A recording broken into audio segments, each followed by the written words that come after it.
Hello everyone, welcome back. A few days ago I made a video about arpeggios that are hiding within the caged scale patterns. And it seemed to be a popular video, so I thought I would add something to that by talking about arpeggios that sound beautiful and can be applied very easily, even if you have brain fog and can't think what key you're in.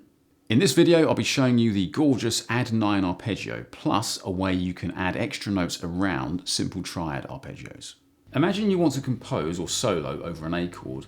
Maybe you've frozen and you can't think what key you're in. You could play this add9 arpeggio. Or you could go a bit further. An add9 arpeggio is simply a triad plus the 9th note of the scale added. It's sometimes called an add2. For a composer, it's a must-have tool. Have a quick listen to this orchestral composition I made where I used ascending add9 chords to create a momentary uplifting feel.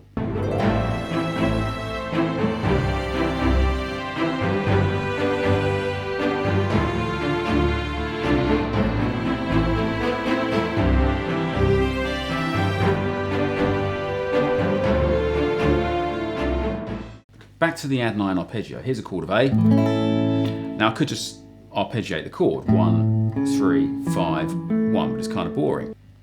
So here's how we play this. We go 1, 2, slide to 3, 5, 1, 2, 3, and the fifth 1, 2, 3, 5, 1. You could reverse it.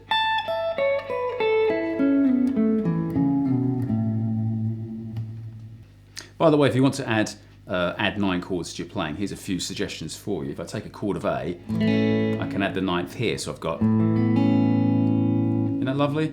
I can play A minor, oh by the way that's movable, so I could take it up to here, stretchy.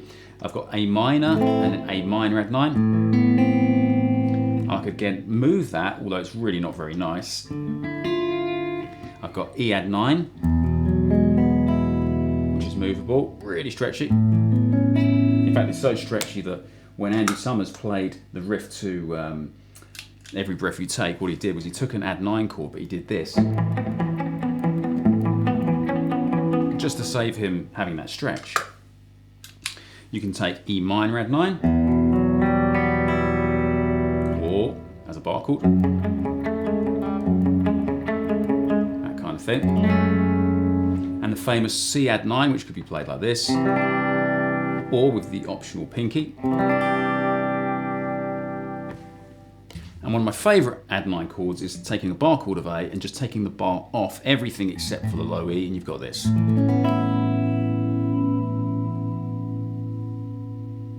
You can of course add a 9 higher up like this, but make sure you are leaning on the D string and choking it, otherwise you'll have a A9, not an A add 9. Now let's go back to this arpeggio we had. There's other things we can do with it. We can actually make it minor, like this.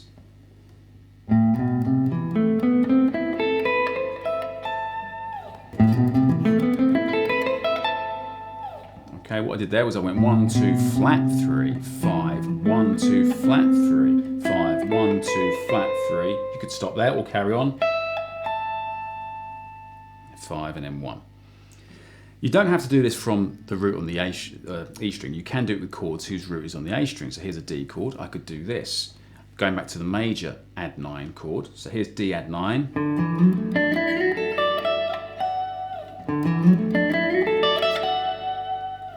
Okay, so I went 1, 2, 3, 5, 1, 2, 3,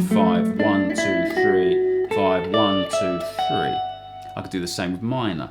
1, 2, flat 3, 5, 1, 2, flat 3, 5, 1, 2, flat 3.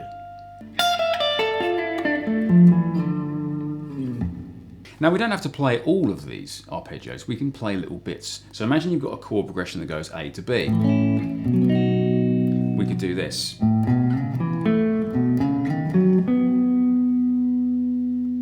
So far I've been showing you these arpeggios ascending. You can do them descending. They're a little bit harder to find. So it would be nice if we had an option of a really easy to find descending arpeggio. So here's an idea.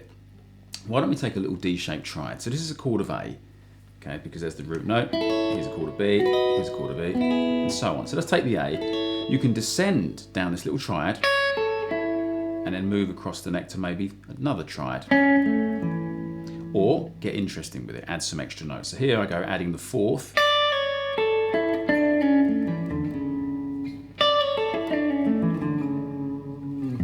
Be careful if you're adding the fourth though, because it works on the 1 chord of the key and the 5 chord, but it doesn't work on the 4 chord. You'd have to sharpen that 4, so you'd get a Lydian sound, which is lovely.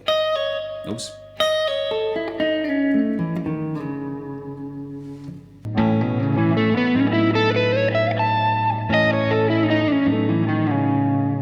Another favourite idea of mine for arpeggios is the one that Frank Gambale uses, where he takes a triad, like say an E, and instead of just playing the triad like that, he'll kind of dance around it. So we'll go the 4th, the 2nd, then the triad, maybe add another 4 to it like that.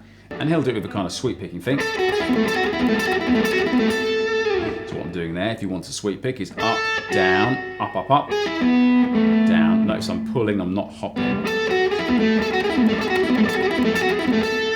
He also does it on minor chords, say like a F sharp minor here. I've got 4, 2, and then the minor chord.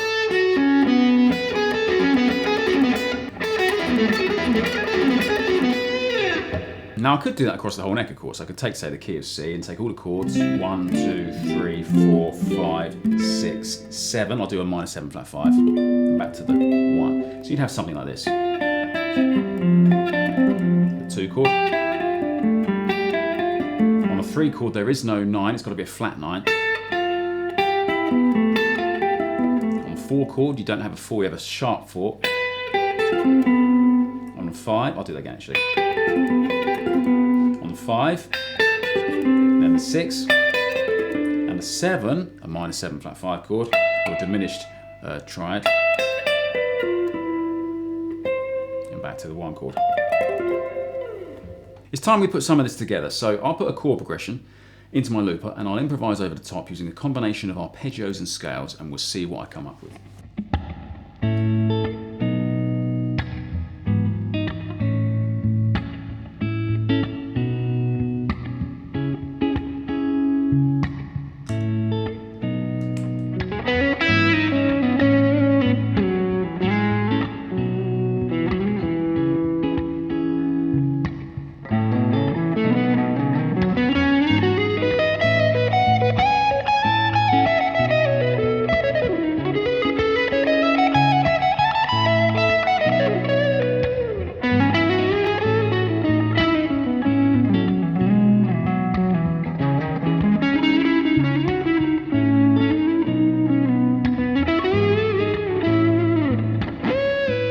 I could talk about arpeggios all day, so this probably isn't the last video I'll do about them.